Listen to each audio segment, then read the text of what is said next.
তোকে একটা গোপন কথা বলি কারায়েল, যে কথাটা কেউ জানে না। তুই শোন,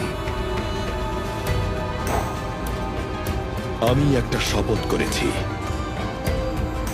অনেকদিন আগে, এই তোর জন্মেরও বহু আগে। বলেছিলাম আমার নাম ওসমান, দুনিয়াতে আমার নামের মোহর রেখে যাব, আমার সততা রেখে যাব। অনেকেই বলেছিল তুমি একটা পাগল। ওরা ঠিকই বলেছিল। যারা আমাকে পাগল বলেছিল ওরা জানতো না আমি আমার রক্তে বিজয়ের বীজ বুনেছিলাম।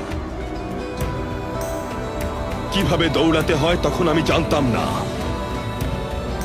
কিন্তু হাঁটা শুরু করেছিলাম।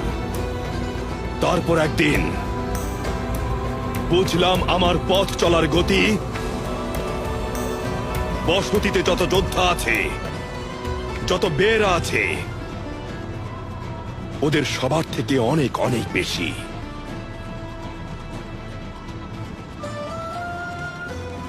যে মাটিতে আমার উত্তরসূরি বসবাস করবে সেখানে কোরবানি দিতে হবে।